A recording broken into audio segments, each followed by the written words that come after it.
The house was too quiet. It had been quiet for 3 years now, the kind of quiet that settles into the walls of a home after someone leaves and never comes back. Not the peaceful quiet of Sunday mornings, but the hollow quiet of absence. Of waiting. Raymond Holt sat at the same kitchen table where he had eaten 10,000 breakfasts, most of them with his daughter across from him. He was 63 years old, broad-shouldered but slightly stooped now, as if the weight of years had bent him at the middle. His hands, big, calloused hands that had spent 30 years in a lumber yard, wrapped around a mug of coffee that had gone cold. On the counter, propped against the backsplash where the toaster used to be, was a photograph. A young woman in a black graduation gown, cap slightly askew, laughing at something off camera, eyes bright, the world entirely in front of her. His daughter, Clara. Raymond looked at the photo the way people look at sunsets, knowing it will end, knowing it already has. He reached for his phone. He did this every morning. Opened her contact, stared at her name, Clara Holt, and then set the phone back down without pressing call. He had learned the hard way that she wouldn't answer. She hadn't answered in 37 months. He finished his cold coffee, stood, washed his mug, and began, as he did every day, to remember how they had arrived here. Raymond Holt had never been a wealthy man. He'd been a steady one. He grew up in a small town in rural Ohio, the son of a coal district mechanic who believed that a man's worth was measured in the calluses on his palms. Raymond had inherited that belief, and with it, a fierce, quiet kind of love, the kind that doesn't say much but shows up every single time. When he was 26, he married a woman named Diane who laughed too loud and danced in the kitchen and made him feel, for the first time, like life was something worth leaning into. 2 years later, Clara arrived, 6 pounds, 4 ounces of screaming, red-faced perfection, and Raymond Holt became, without question or reservation, a father. He was the kind of father who built the dollhouse by hand. Who showed up to every school play even when his shift ran long. Who learned, painstakingly, how to braid hair when Clara was 9, watching YouTube tutorials at midnight until his thick fingers could manage something resembling a proper French braid. Clara was whip smart and everyone knew it. By 7th grade, her teachers were using words like gifted and exceptional.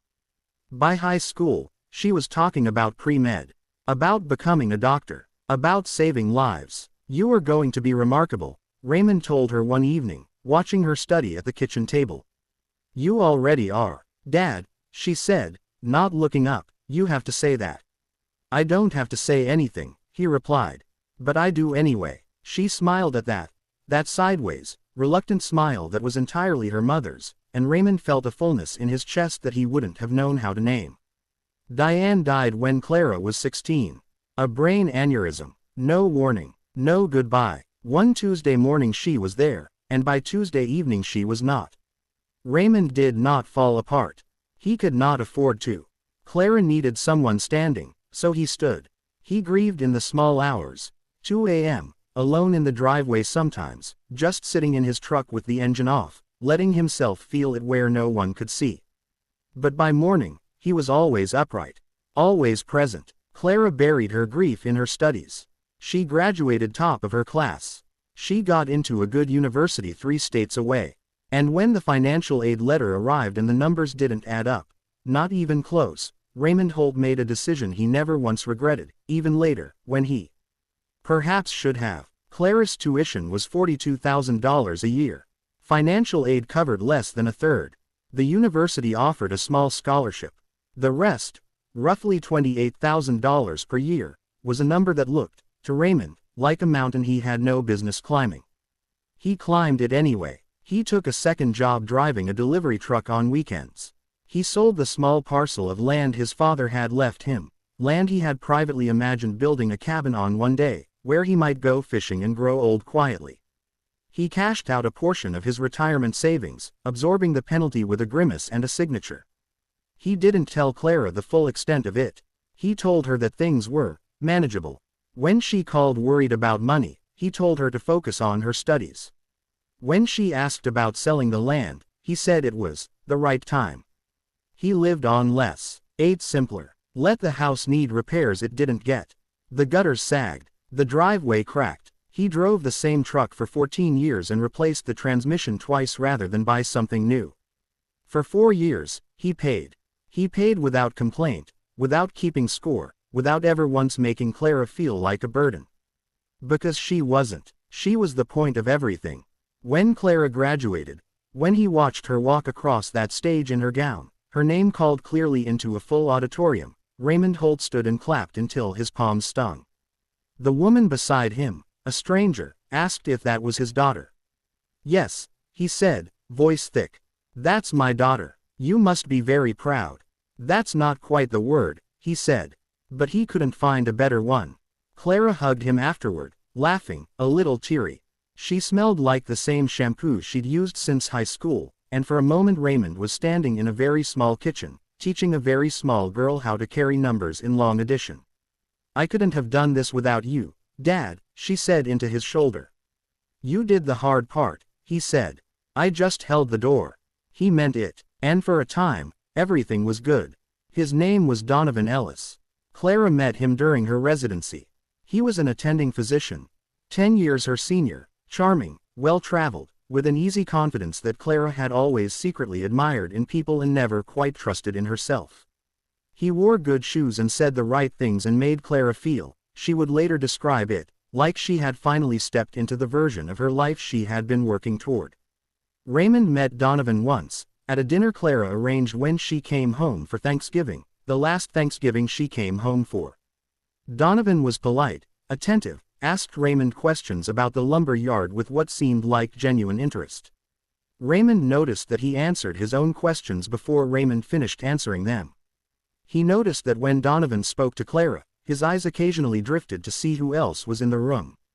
Raymond said nothing. He was not the kind of man to make judgments quickly, or to share them without invitation.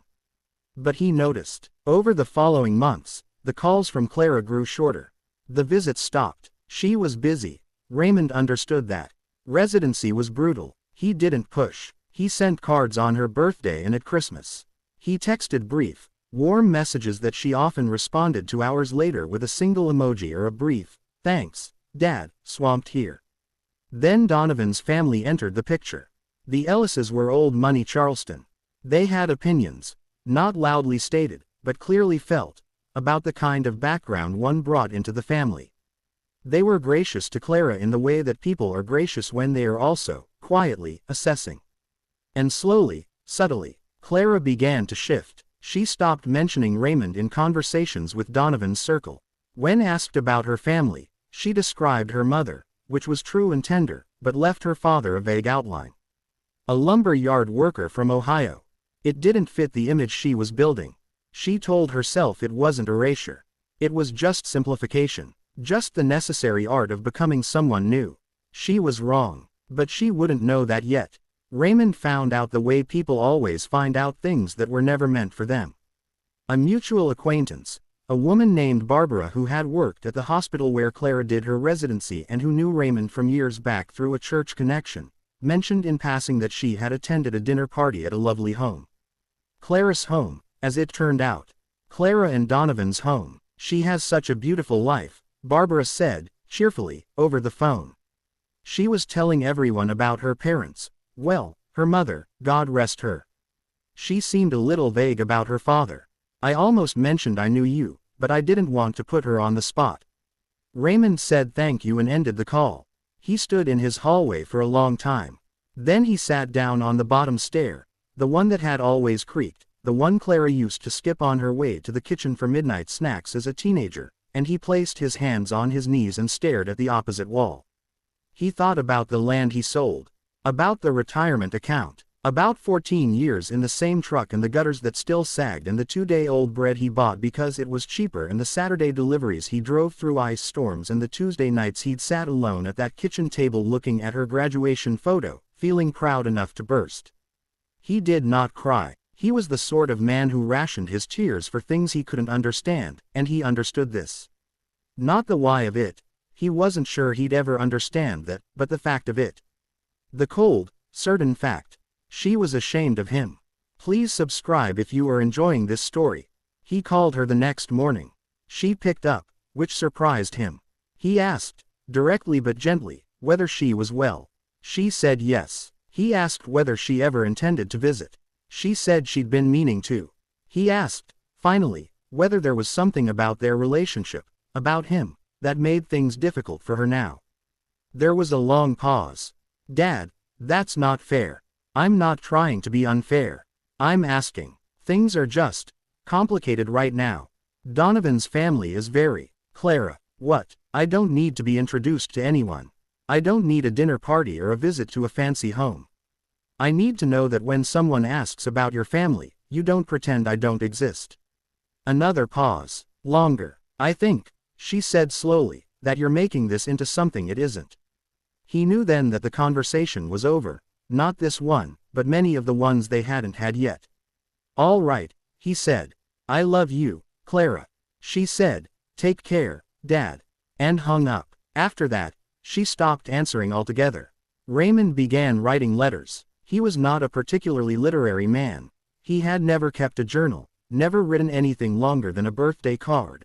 But there was something he needed to say, and no one to say it to, and so he began writing it down instead.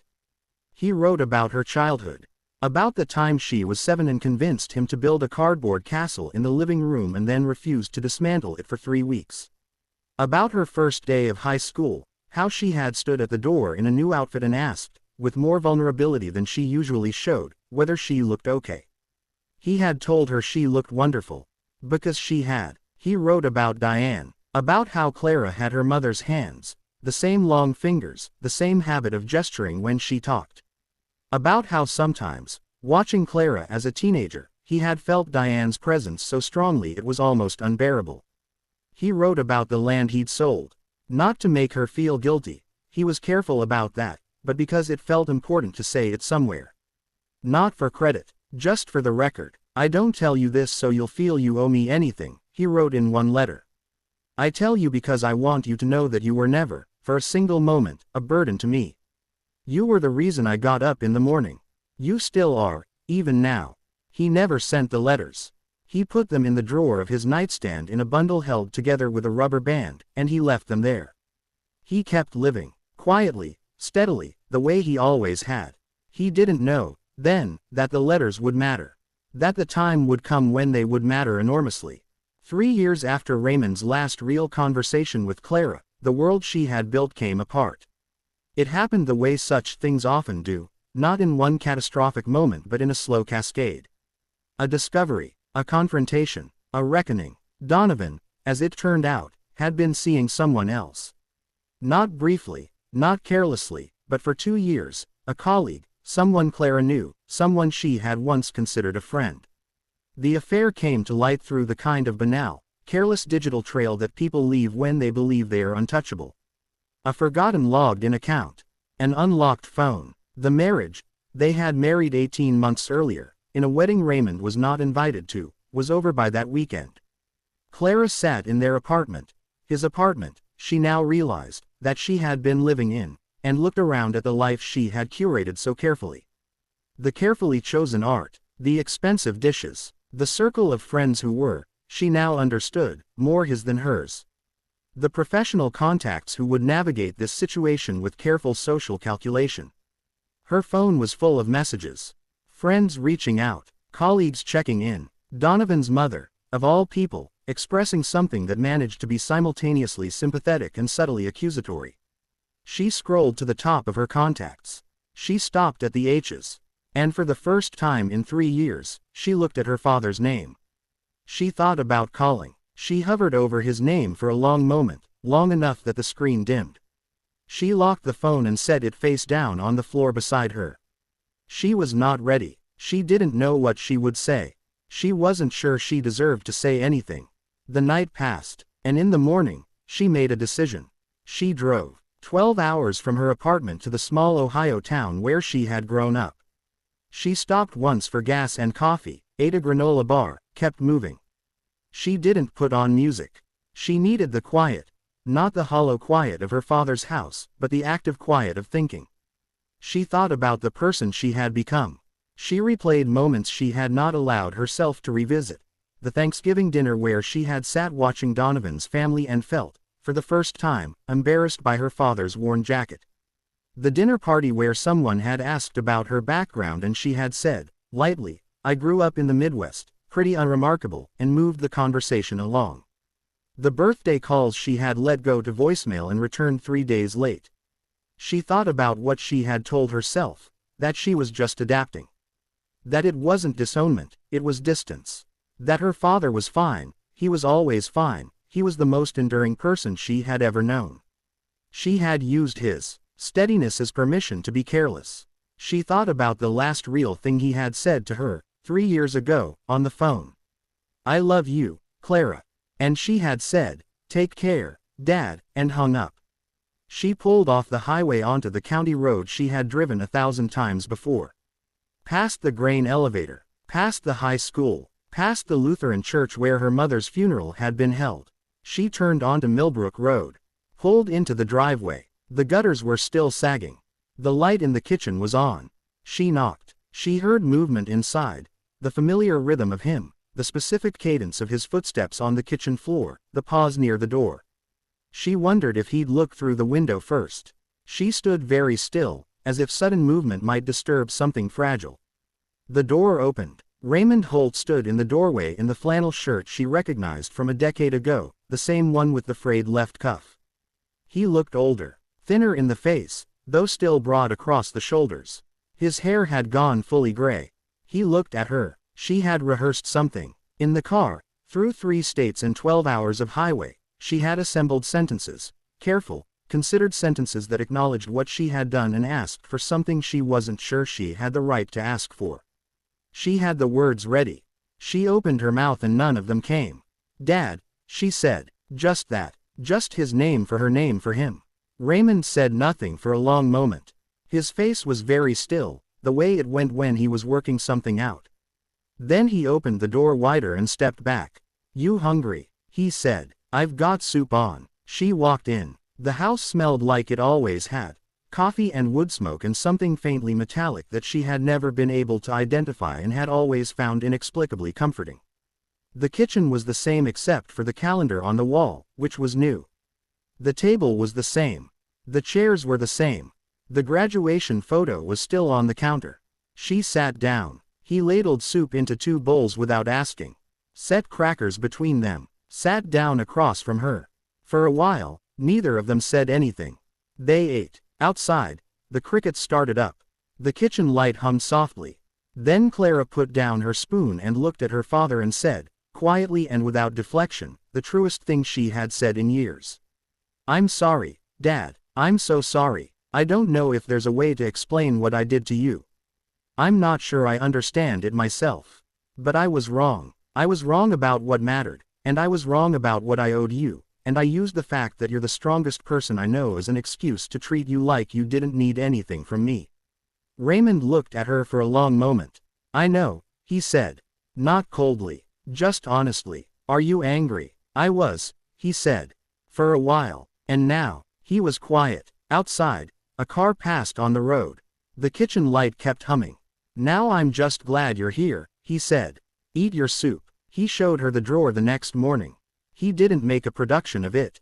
He simply came to the doorway of the spare room, her old room, still with the same quilt, still with the small corkboard above the desk, and said, "There's something in my nightstand I've been meaning to give you." And then he left her to find it herself.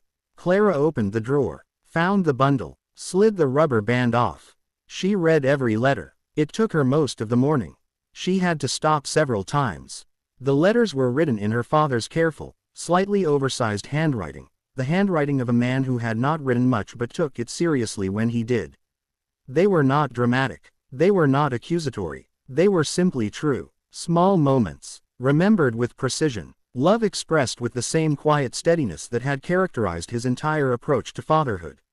In the second-to-last letter, she found the line that undid her completely. "I don't know if you'll ever read this. I don't know if there will come a time when you want to. But I want you to know, whatever happens, whatever you decide about us, I am still your father.